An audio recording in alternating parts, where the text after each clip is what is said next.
హైదరాబాద్ ప్రధాన వార్త చూసుకుంటే ఈరోజు అసెంబ్లీలో బీఆర్ఎస్ ఎమ్మెల్యేలు అందరూ కలిసి వాకౌట్ చేశారు.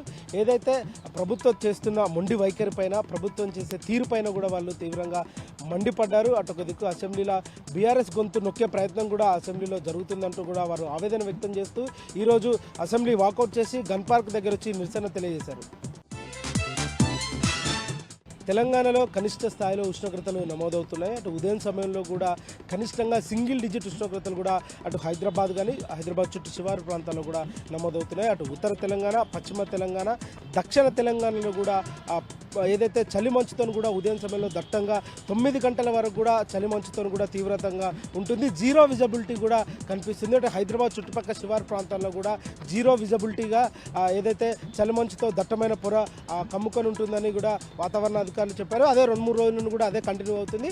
రానున్న 5 రోజుల పాటు తెలంగాణలో కనిష్ట స్థాయి ఉష్ణోగ్రతలు డిగ్రీ అంటే సింగిల్ డిజిట్ ఉష్ణోగ్రతలు కూడా నమోదయ్యే అవకాశాలు చాలా ఉన్నాయంటూ కూడా వాతావరణ అధికారులు తెలియజేశారు. ఏదేమైనప్పటికీ కూడా ప్రజలందరూ ఈ చలి తీవ్రత మరింత పెరిగే అవకాశాలు ఉన్నాయి కాబట్టి అప్రమత్తంగా ఉండాలని వాతావరణ అధికారులు సూచన చేశారు.